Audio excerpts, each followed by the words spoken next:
Capítulo 2 Recompensas e ameaças. Manipulação versus inspiração.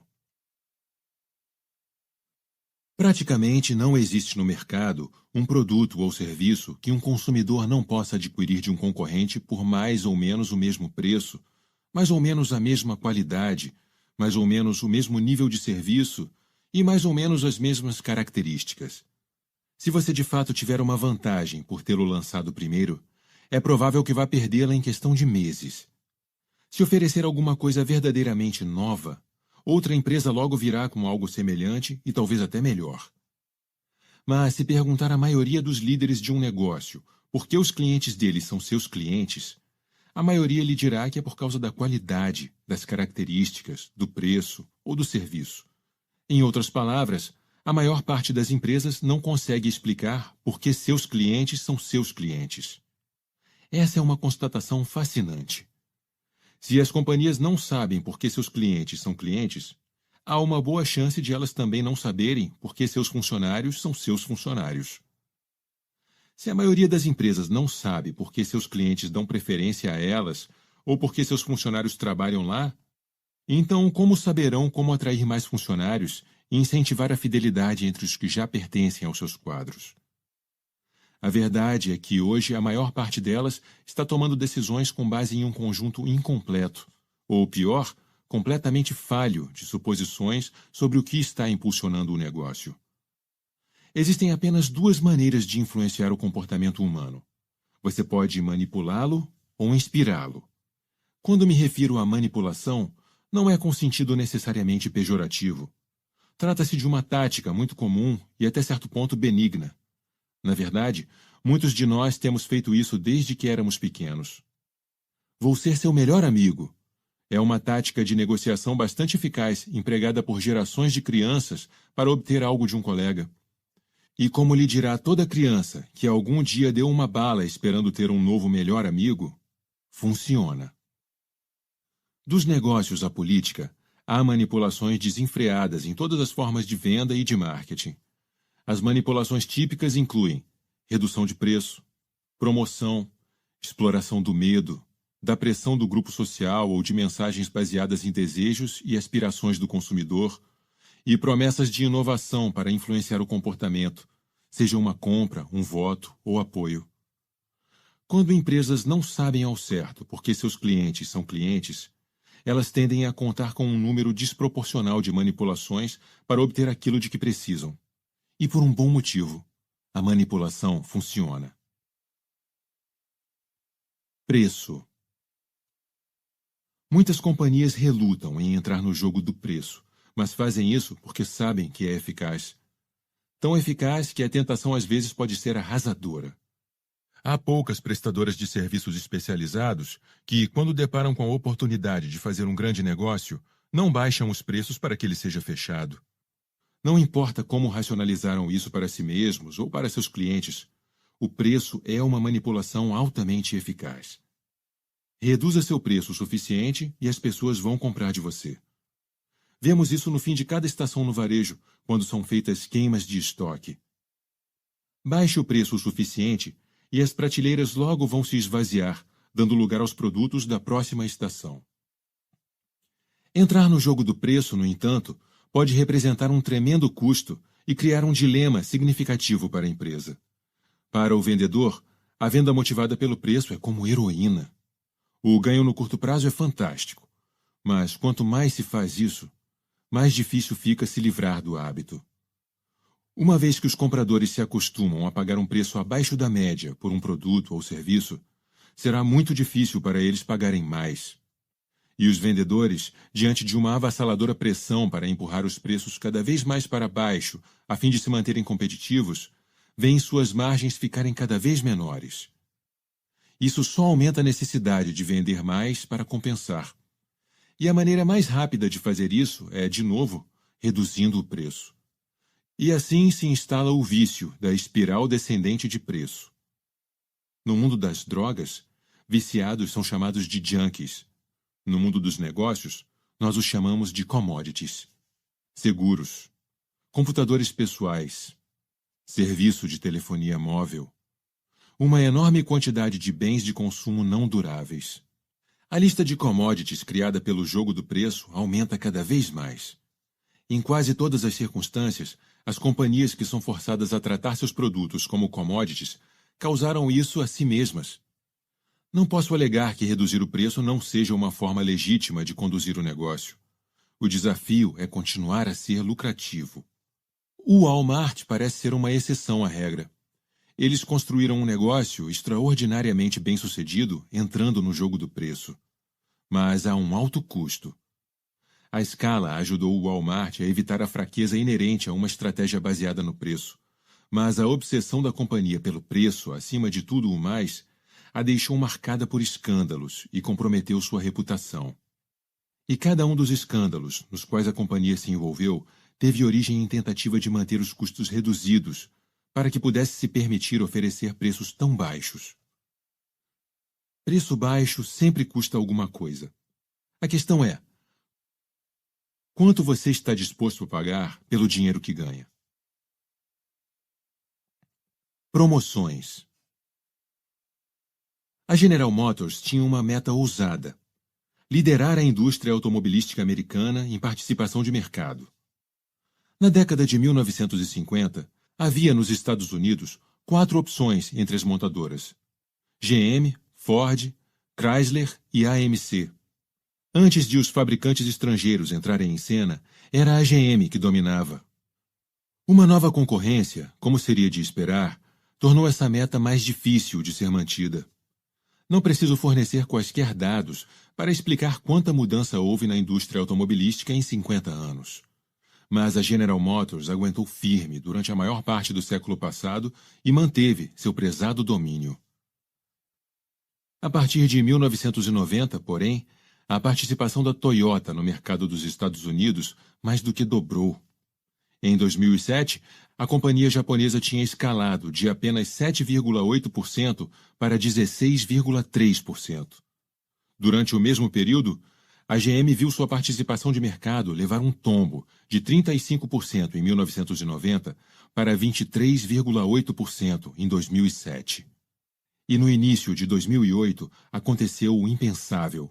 Os consumidores nos Estados Unidos compraram mais carros fabricados no exterior do que no país. Desde a década de 1990, diante desse ataque da concorrência japonesa, a GM e outros fabricantes americanos tiveram que se mexer e oferecer incentivos destinados a ajudá-los a sustentar sua participação cada vez menor.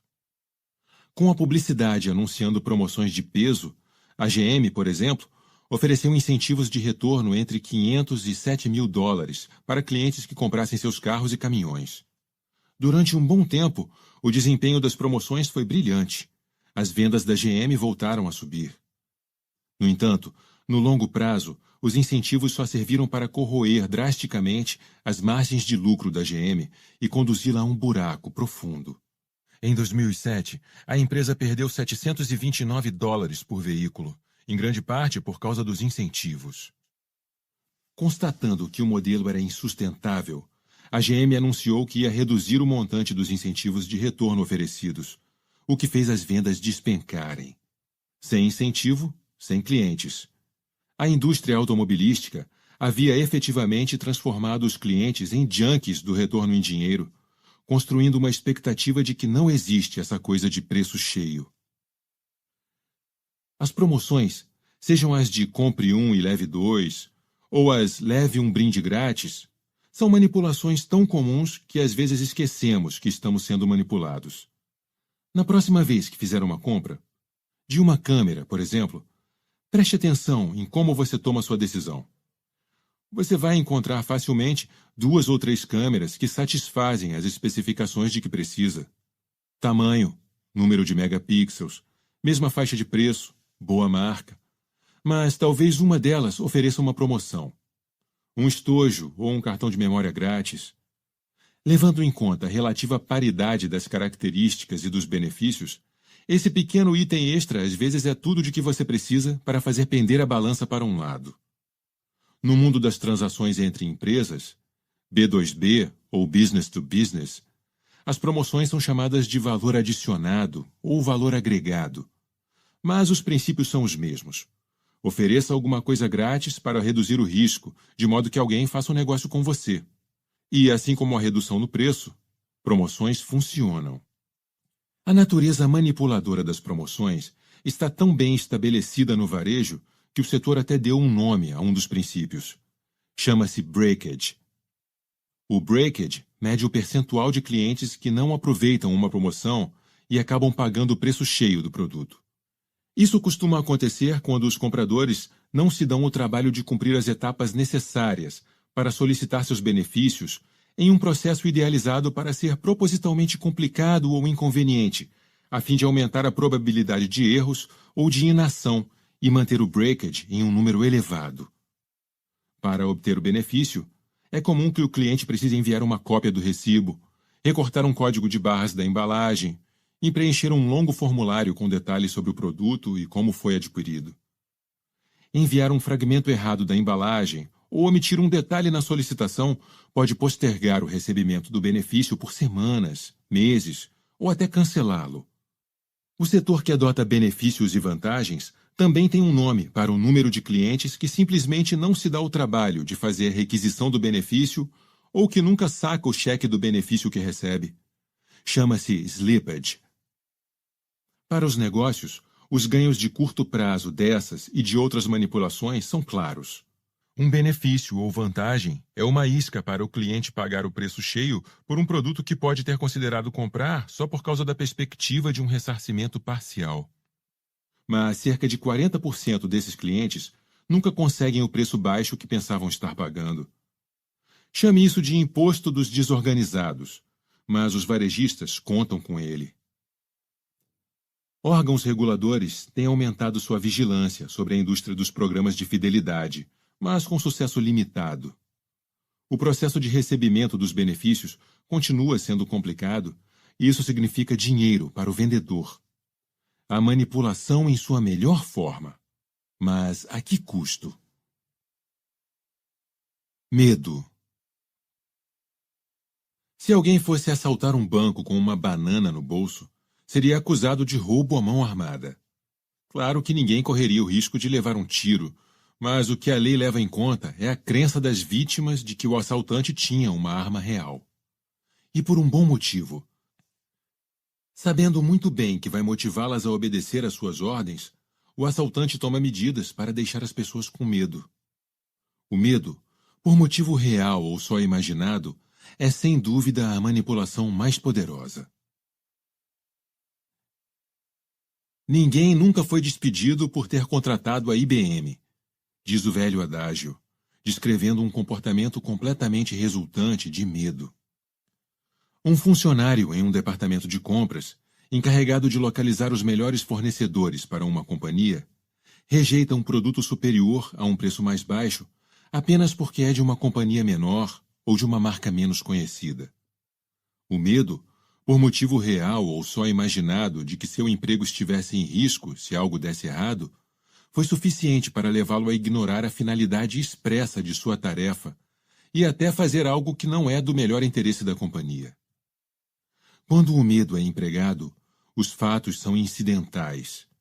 Profundamente assentada em nosso impulso biológico de sobrevivência, essa emoção não pode ser afastada rapidamente com fatos e números. É assim que funciona o terrorismo. Não é a probabilidade estatística de alguém ser atingido por uma ação terrorista, mas o medo de que isso possa acontecer que incapacita uma população. Poderoso manipulador, o medo muitas vezes é usado com motivações bem menos nefastas. Usamos o medo para criar nossos filhos, para motivar pessoas a obedecer um código de ética. O medo é usado com regularidade em campanhas de utilidade pública, por exemplo, para promover o zelo pela segurança de crianças, ou chamar a atenção para a AIDS, ou para a necessidade do cinto de segurança. Quem assistia à televisão na década de 1980 recebeu uma pesada dose de publicidade antidrogas, inclusive um anúncio de utilidade pública muito copiado, feito por um programa federal americano de combate ao abuso das drogas entre adolescentes. Este é o seu cérebro, diz um homem enquanto segura um imaculado ovo branco. Ele então quebra o ovo em uma frigideira cheia de óleo quente. Este é o seu cérebro sob o efeito de drogas. Alguma pergunta? Outro anúncio, cuja intenção era apavorar qualquer adolescente mais atrevido, dizia: a cocaína não faz você ficar sexy, faz você ficar morto. Da mesma forma, quando os políticos dizem que seu oponente vai aumentar impostos ou cortar despesas em segurança, e o noticiário vespertino transmite o alerta de que sua saúde ou segurança estarão em risco a menos que você assista ao programa das 20 horas, ambos estão tentando semear medo entre eleitores e telespectadores, respectivamente. Empresas também utilizam o medo para dar uma sacudidela na insegurança que todos sentimos, a fim de conseguirem vender seus produtos. A ideia é que se você não comprar o produto ou serviço, algo de ruim poderia lhe acontecer. A cada 36 segundos alguém morre de infarto, diz o anúncio de um cardiologista. Você tem radônio? Seu vizinho tem. Lê-se em um anúncio na lateral de um caminhão de alguma companhia que vende um serviço de inspeção de poluição residencial. E, é claro, a companhia de seguros gostaria de lhe vender um seguro de vida antes que seja tarde demais. Se alguém já lhe vendeu qualquer coisa com a advertência de que temia as consequências caso você não comprasse, saiba que ele está usando uma arma proverbial que reside em sua cabeça para ajudá-lo a ver o valor de escolher a ele e não a concorrência. Ou talvez seja só maluquice, mas funciona. Aspirações.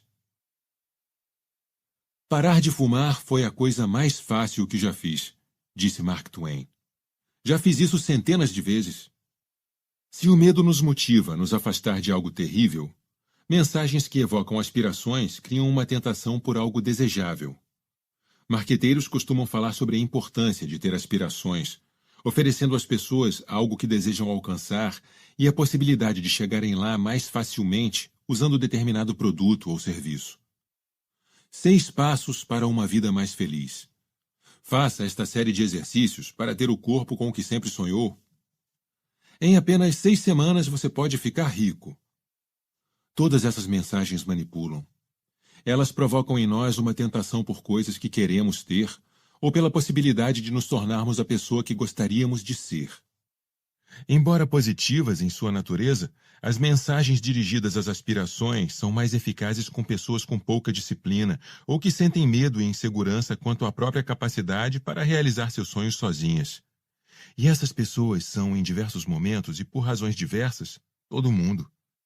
Eu sempre brinco que é possível fazer alguém pagar a mensalidade de uma academia de ginástica usando uma mensagem desse tipo. Mas fazê-lo ir até lá 3 vezes por semana exige um bocado de inspiração. Quem leva uma vida saudável e tem o hábito de se exercitar não responde a 6 passos fáceis para perder peso. Os que não têm esse estilo de vida que são os mais suscetíveis. Não é novidade o fato de muita gente fazer uma dieta atrás da outra na tentativa de ter o corpo dos sonhos. E não importa qual regime escolham, todos vêm com a ressalva de que exercícios e dieta balanceada ajudarão a melhorar os resultados. Em outras palavras, disciplina. Matrículas em academias de ginástica costumam aumentar cerca de 12% todo mês de janeiro, quando as pessoas tentam realizar a promessa de ano novo de levar uma vida mais saudável. Mas apenas uma fração desses aspirantes a uma vida fitness ainda estará frequentando a academia no fim do ano. As mensagens dirigidas às aspirações podem incitar um comportamento, mas, na maioria das vezes, ele não dura. Essas mensagens não são eficazes apenas no mercado de consumo. Também funcionam muito bem nas transações entre empresas. Dirigentes de companhias, grandes e pequenas, querem todos se sair bem e, assim, tomam decisões, contratam consultores e implementam sistemas que os ajudem a alcançar o resultado desejado. Entretanto, com muita frequência, não são os sistemas que falham, mas a competência para mantê-los. Posso falar por experiência própria. Ao longo dos anos, adotei uma porção de sistemas ou práticas para me ajudarem a alcançar o sucesso pelo qual aspiro, só para me ver de volta aos meus antigos hábitos 2 semanas depois. Eu aspiro por um sistema que me ajude a evitar a implementação de sistemas que visem a alcançar minhas aspirações. mas provavelmente não seria capaz de segui-lo durante muito tempo. Essa resposta de curto prazo a desejos de longo prazo também está viva e passa bem no mundo corporativo. Uma amiga que é consultora de gestão foi contratada por uma companhia de US$ 1 bilhão para ajudar a realizar metas e aspirações da corporação. O problema era, ela explicou, que os gestores, não importava qual fosse a questão, estavam sempre inclinados a escolher a opção mais rápida e mais barata, não a melhor solução de longo prazo. Como o praticante habitual de dietas, eles nunca têm o tempo ou o dinheiro para fazer direito na primeira vez, disse ela, referindo-se a seu cliente. Mas sempre tem tempo e dinheiro para fazer novamente. Pressão do grupo social. 4 em cada 5 dentistas preferem Trident. Gaba-se o anúncio de goma de mascar em uma tentativa de fazer você experimentar o produto. Um estudo duplo cego realizado por uma importante universidade concluiu, apregoa um infomercial tarde da noite. Se o produto é bom o bastante para profissionais, é bom o bastante para você. Instiga a propaganda. Com mais de 1 milhão de clientes satisfeitos e aumentando, provoca outro anúncio. Tudo isso são formas de pressão do grupo.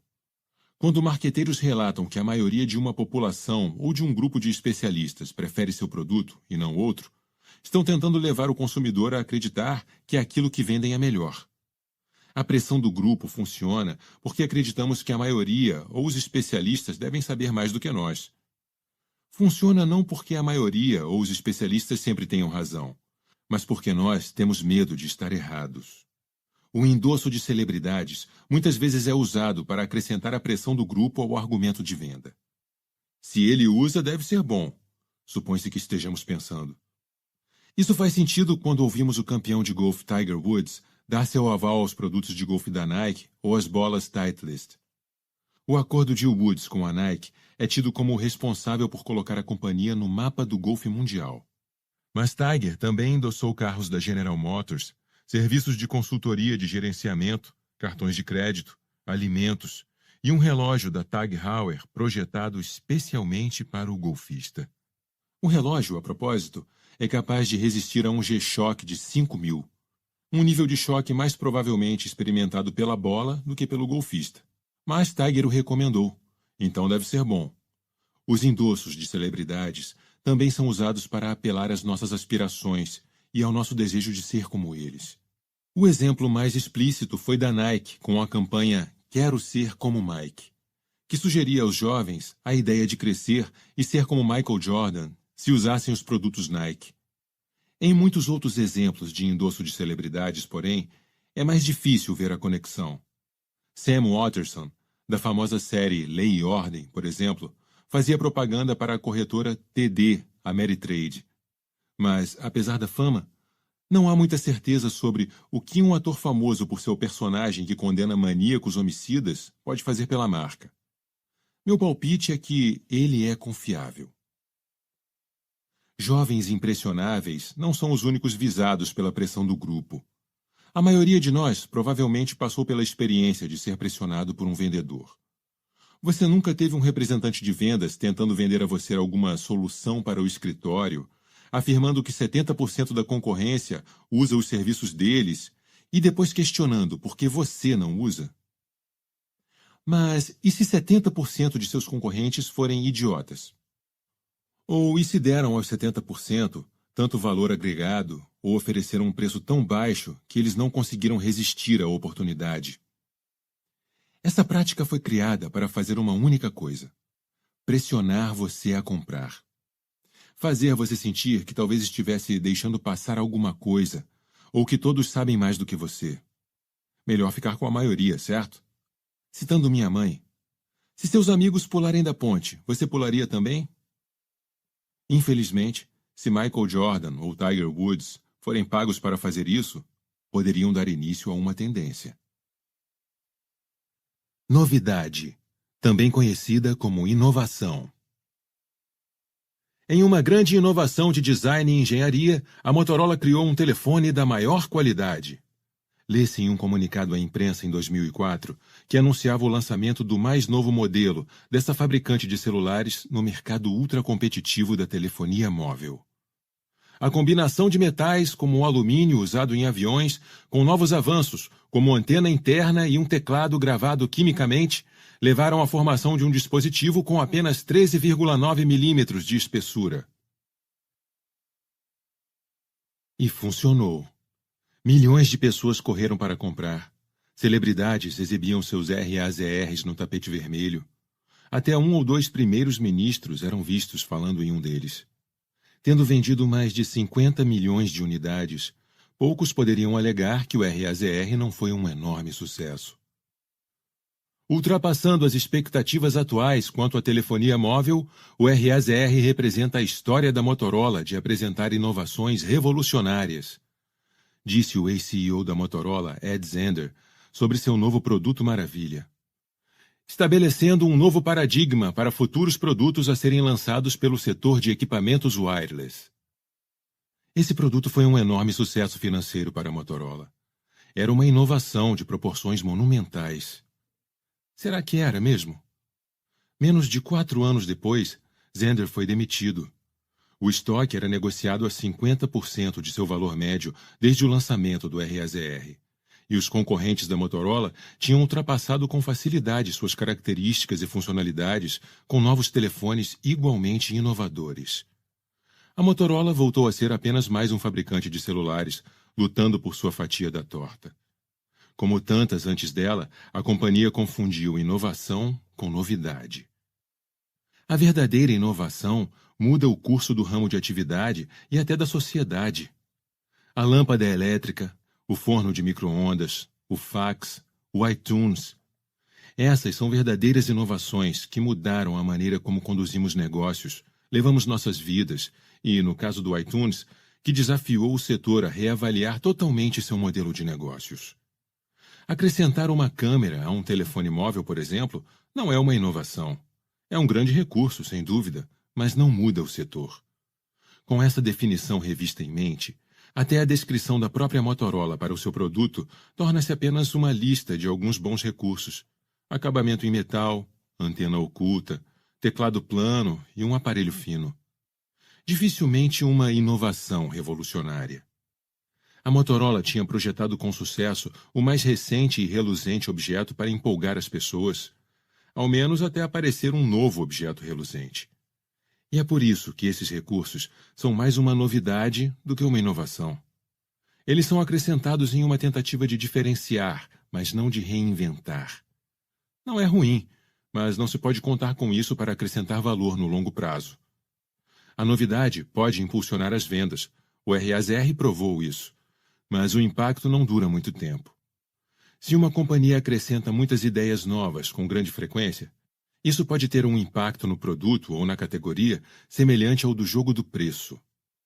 Na tentativa de diferenciá-lo com mais recursos, os produtos começam a ser vistos e sentidos como commodities. E, como no caso do preço, a necessidade de acrescentar outro produto na linha para compensar o processo de comoditização acaba em uma espiral descendente. Na década de 1970, havia apenas 2 tipos de pasta de dentes Colgate. Mas, quando a concorrência aumentou, as vendas da Colgate começaram a cair. A companhia então introduziu um produto novo, que incluía uma nova característica: a adição de flúor, talvez. Depois outro, e outro. Branqueador, controle de tártaro, partículas brilhantes, listras. É certo que cada inovação ajudava a aumentar as vendas, pelo menos por algum tempo. E assim continuou o ciclo.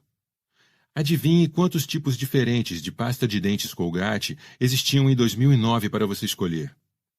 32. Eram 32 tipos diferentes de pasta de dentes Colgate, sem contar os 4 tipos fabricados para crianças. E, considerando como cada companhia reage às inovações das outras, isso significa que os concorrentes da Colgate também vendem um número semelhante de variedades, com mais ou menos a mesma qualidade, os mesmos benefícios e o mesmo preço. Há literalmente dezenas e mais dezenas de pastas de dente à escolha, Mas não existem dados que demonstrem que os americanos estão escovando mais os dentes agora do que escovavam na década de 1970. Graças a toda essa inovação, ficou quase impossível saber qual pasta de dentes é a certa para você. Tanto é que a Colgate até oferece em seu site um link chamado "Precisa de ajuda para decidir?"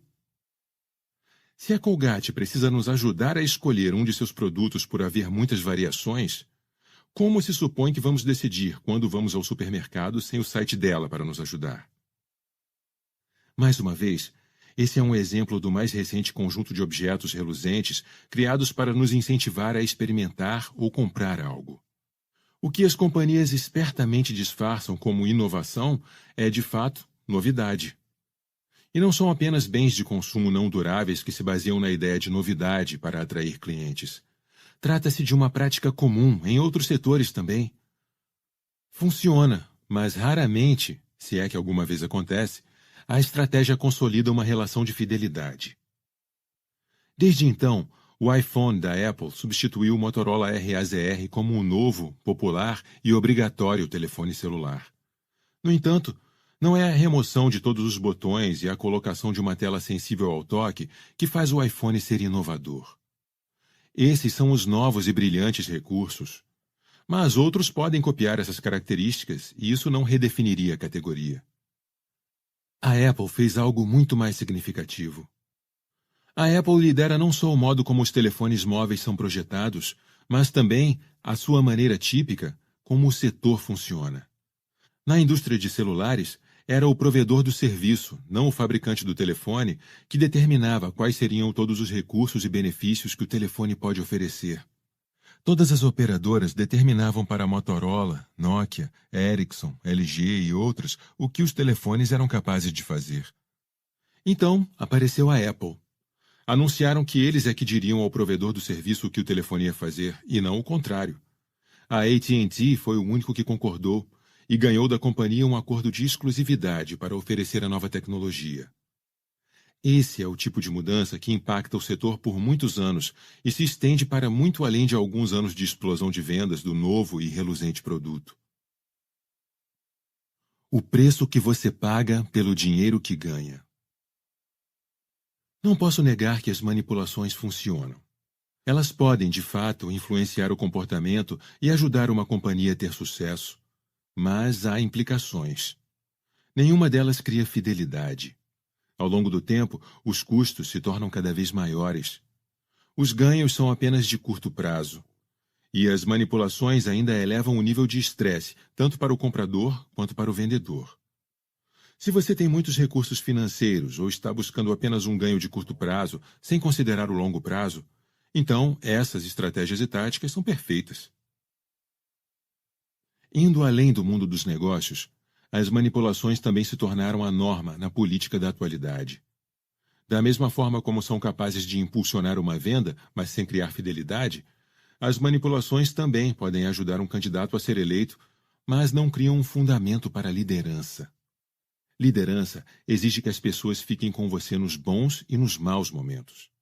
Liderança é a capacidade de mobilizar pessoas não apenas para um único evento, mas por muitos anos. Nos negócios, liderança significa que os clientes continuarão a apoiar sua companhia, mesmo se você der uma escorregada. Se a única estratégia é a manipulação, o que acontecerá na próxima vez em que houver uma decisão de compra?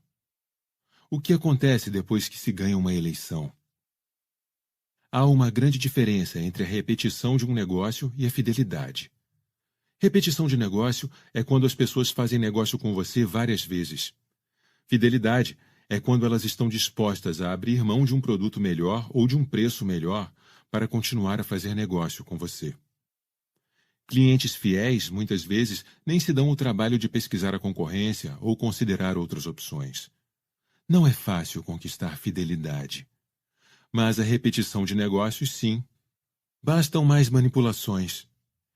Técnicas de manipulação se tornaram uma constante tão arraigada no ambiente atual de negócios dos Estados Unidos que para alguns ficou quase impossível se livrar desse hábito. Como todo vício, o impulso não é ficar sóbrio, mas tomar a próxima dose logo e com mais frequência. E por melhores que pareçam ser os efeitos no curto prazo, eles têm, no longo prazo, um impacto prejudicial à saúde da organização. Viciados nos resultados de curto prazo, hoje os negócios se tornaram, em grande parte, uma série de correções rápidas que se acrescentam uma após a outra. As táticas de curto prazo se sofisticaram a tal ponto que toda uma economia a serviço da manipulação se desenvolveu, equipada com estatísticas e uma quase ciência. Empresas de marketing direto, por exemplo, oferecem cálculos sobre quais palavras obterão o melhor resultado em cada peça de mala direta que enviam. As companhias que oferecem benefícios de fidelidade em dinheiro pelo correio sabem que esse incentivo funciona e entendem que quanto maior o retorno, mais eficaz ele é. Sabem também qual é o custo que esses retornos envolvem. Para que sejam lucrativos, é preciso que os números de breakage e de slippage fiquem acima de determinado limite. Para alguns fabricantes, é esmagadora a tentação de tornar as condições necessárias para a obtenção do retorno mais obscuras ou complicadas, para assim reduzir o número de solicitações desse retorno. A Samsung, gigante da eletrônica, é mestre na arte da letrinha miúda, que faz a tática do retorno ser tão lucrativa para as companhias. No início da década de 2000, a companhia oferecia retornos de até $150 em uma variedade de produtos eletrônicos, estipulando em letra miúda que o retorno estava limitado a 1 por endereço, condição que poderia parecer razoável a qualquer pessoa na época. Mas, na prática, ela efetivamente desqualificava todos os clientes que viviam em prédios no qual mais de um morador havia solicitado o mesmo retorno. Mais de 4.000 clientes da Samsung, que tinham sido atraídos pelo retorno em dinheiro, receberam comunicados negando-lhes os retornos com base naquela condição. A prática chamou a atenção do Procurador-Geral de Nova York, e em 2004, a Samsung foi intimada a pagar $200 mil em solicitações de retorno a moradores de apartamentos. Esse é um caso extremo de uma companhia que foi pega. Mas o jogo do retorno de recortar o código de barras, de preencher formulários e fazer isso tudo dentro de um prazo continua vivo e passa bem. Como pode uma empresa alegar que é focada no cliente quando fica tão à vontade calculando o número de clientes que não conseguirão concretizar a economia que lhes foi prometida? Manipulações levam a transações, não a fidelidade. É simples, explica o comercial na TV. Basta mandar pelo correio sua joia de ouro antiga junto com um envelope pré-pago extra e com seguro, e nós lhe enviaremos um cheque no valor do ouro em apenas 2 dias. MyGoldenEnvelope.com é um dos líderes desse setor e funciona como um corretor para o ouro, que será enviado a uma refinaria, derretido e reintroduzido no mercado de commodities. Quando Douglas Fairstein e Michael Moran criaram a empresa, queriam ser os melhores. Queriam transformar um setor cuja reputação se reduzia a de uma loja de penhores em um beco qualquer e dar-lhe um pouco do brilho da Tiffany. Investiram dinheiro e trabalharam para que a experiência do cliente fosse ideal. Eram ambos empresários bem-sucedidos e conheciam o valor de construir uma marca e uma sólida experiência para o cliente. Gastaram muito dinheiro tentando chegar ao equilíbrio certo e não se esqueceram de salientar seu diferencial em anúncios com resposta direta em vários canais a cabo locais e nacionais. Melhor do que ofertas semelhantes, diziam. E tinham razão. Mas o investimento não trouxe o resultado esperado. Alguns meses depois, Fairstein e Moran fizeram uma descoberta significativa. Quase todos os clientes negociaram com eles somente uma vez. O negócio era do tipo de uma só transação, e eles queriam fazer dele muito mais do que isso. Assim, pararam de tentar ser melhor do que ofertas semelhantes e se contentaram em ser bons. Dado que a maioria das pessoas não se tornaria clientes de repetição, não haveria comparações diretas com outros serviços. Tudo o que precisavam era impulsionar uma decisão de adquirir o serviço e oferecer uma experiência satisfatória o bastante para que as pessoas os recomendassem a amigos. Nada mais. Quando os donos da MyGoldenEnvelope.com se deram conta de que não precisavam investir em ações que fidelizam, se tudo o que queriam era dar impulso a uma transação, seu negócio tornou-se muito mais eficiente e lucrativo. Para transações que acontecem em média uma vez, as recompensas são o melhor caminho para provocar o comportamento desejado. Quando a polícia oferece uma recompensa, não está buscando fomentar um relacionamento com a testemunha ou o informante. Trata-se de uma única transação. Quando você perde seu gatinho e oferece uma recompensa para tê-lo de volta, não precisa estabelecer um relacionamento duradouro com quem o encontrar. Você apenas quer seu gato de volta. Manipulações são uma estratégia perfeitamente válida para impulsionar uma transação ou qualquer comportamento que seja requisitado só uma vez ou em raras ocasiões. As recompensas usadas pela polícia destinam-se a incentivar testemunhas a se apresentarem para fornecer dicas ou evidências que possam levar a uma prisão. E, como toda promoção, a manipulação vai funcionar se o incentivo parecer bom o bastante para compensar o risco. No entanto, em qualquer circunstância na qual uma pessoa ou uma empresa queira mais do que uma única transação, se houver esperança de relacionamento fiel e duradouro, manipulações não ajudam. Um político só quer seu voto, por exemplo, ou quer de você apoio e fidelidade por toda a vida. A julgar pelo modo como se realizam eleições hoje em dia, parece que tudo o que querem é vencer. Anúncios que desacreditam oponentes, foco em questões isoladas e uma desconfortável confiança no medo ou em desejos e aspirações indicam isso. Essas táticas ganham eleições, mas não semeiam fidelidade nos eleitores. A indústria automobilística americana aprendeu pelo caminho mais difícil como é alto o custo de se basear em manipulações para construir um negócio, quando o que precisavam fomentar de fato era a fidelidade. Embora as manipulações possam ser uma estratégia viável quando os tempos são bons e o dinheiro sobra, qualquer mudança nas condições do mercado as tornam dispendiosas demais. Quando ocorreu a crise do petróleo, em 2008, as promoções e os incentivos da indústria do automóvel se tornaram insustentáveis. O mesmo havia acontecido na década de 1970. Nesse caso, o período no qual as manipulações poderiam produzir ganhos de curto prazo foi definido pelo tempo que a economia conseguiria sustentar a estratégia. A suposição de prosperidade sem fim é uma plataforma fundamentalmente frágil para a construção de um negócio. Embora os clientes fiéis sejam menos tentados por outras ofertas e incentivos, em tempos bons, o fluxo livre dos negócios torna mais difícil reconhecer seu valor. É em épocas difíceis que os clientes fiéis têm mais importância. Manipulações funcionam, mas custam caro, muito caro. Quando não há dinheiro disponível para financiar essas táticas, não contar com seguidores fiéis realmente é sofrido. Depois do 11 de setembro, alguns clientes enviaram cheques para a Southwest Airlines para demonstrar seu apoio. Em um bilhete que veio com um cheque de $1.000, lia-se: "Vocês têm sido tão bons comigo em todos esses anos que neste momento difícil eu quis agradecer, ajudando vocês." Os cheques que a Southwest Airlines recebeu com certeza não foram suficientes para impactar significativamente no resultado da companhia, mas simbolizaram o que os clientes sentiam pela marca. Eles se sentiam parceiros. E o comportamento de lealdade por parte de quem não enviou o dinheiro é quase impossível de medir, mas seu impacto foi inestimável no longo prazo e ajudou a Southwest a manter sua posição como a linha aérea mais lucrativa na história. Saber que tem clientes e uma base de funcionários fiéis não apenas reduz custos, como também proporciona paz de espírito. Como amigos leais, você sabe que seus clientes e funcionários estarão lá por você quando mais precisar deles. É o sentimento de estamos nisso juntos, compartilhado por cliente e companhia, eleitor e candidato, patrão e empregado, que define os grandes líderes. Por outro lado, confiar em manipulações cria um grande estresse, tanto para o comprador quanto para o vendedor.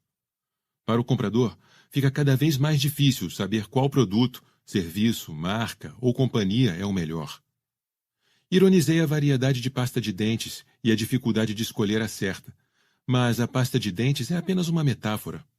Quase toda decisão que somos instados a tomar todos os dias é como escolher uma pasta de dentes. Decidir qual firma de advogados contratar, qual faculdade frequentar, qual carro comprar, para qual companhia trabalhar, qual candidato eleger, São muitas escolhas. A publicidade, as promoções e a pressão para nos seduzir de um jeito ou de outro, as tentativas de nos empurrar algo com mais força do que o concorrente em busca de nosso dinheiro ou apoio, por fim resultam apenas em estresse. Também para as companhias, cuja obrigação é nos ajudar a decidir, desempenhar essa tarefa tem sido cada vez mais difícil. Todo dia a concorrência faz algo novo, melhor. Ter que vir constantemente com uma nova promoção, uma nova tática de marketing de guerrilha, um novo recurso a apresentar é um trabalho árduo. Combinado com os efeitos no longo prazo de anos de decisões de curto prazo que corroem margens de lucro, também eleva os níveis de estresse dentro das organizações. Quando manipulações são a norma, ninguém sai ganhando. Não é por acaso que fazer negócios e estar empregado na atualidade é mais estressante do que costumava ser. Peter Whybrow, em seu livro American Mania, When More is Not Enough, Mania Americana, quando mais não é suficiente, alega que muitas das doenças das quais sofremos hoje têm pouco a ver com a nossa alimentação ruim ou as gorduras parcialmente hidrogenadas em nossa dieta. Em vez disso, diz Whybrow, a maneira como o mundo corporativo americano se desenvolveu aumentou nosso estresse a níveis tão altos que estamos ficando doentes por causa dele.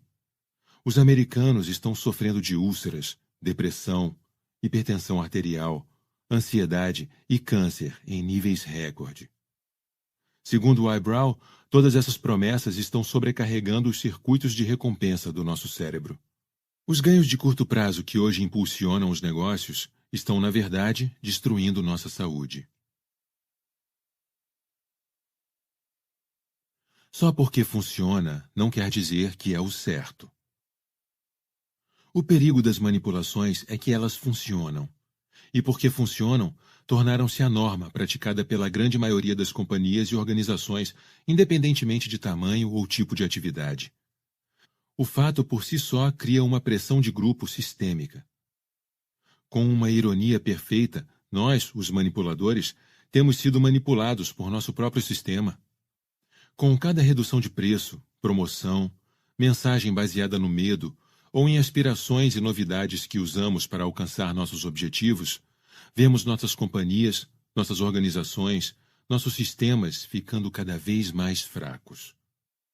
A crise econômica que se iniciou em 2008 é só mais um exemplo, ainda que extremo, do que pode acontecer quando se permite que uma suposição equivocada prevaleça por tempo demais. O colapso do mercado imobiliário e, subsequentemente, o da atividade bancária deveram-se a decisões tomadas dentro dos bancos, com base em uma série de manipulações. Funcionários foram manipulados com bônus que estimularam uma visão míope na tomada de decisões. O descrédito público de quem se pronunciasse de forma contrária desencorajou uma dissidência responsável. Um falso fluxo de empréstimos incentivou compradores de imóveis a comprar mais do que poderiam, em todos os níveis de preço. Houve muito pouca fidelidade. Tudo não passou de uma série de decisões transacionais, eficazes, mas a um custo alto. Poucos trabalharam pelo bem do todo. Por que deveriam? Não se oferecia nenhum motivo para fazer isso. Não havia causa ou crença que estivesse além de uma gratificação imediata. Os banqueiros não foram os primeiros a ser levados pelo próprio sucesso. Fabricantes de automóveis americanos conduziram seus negócios da mesma forma durante décadas. Manipulação após manipulação. Decisões de curto prazo em cima de decisões de curto prazo. Um estrangulamento, ou mesmo um colapso, é a única conclusão lógica quando a manipulação é a principal ação em curso. A verdade é que, no mundo de hoje, a manipulação é a norma. Mas existe uma alternativa.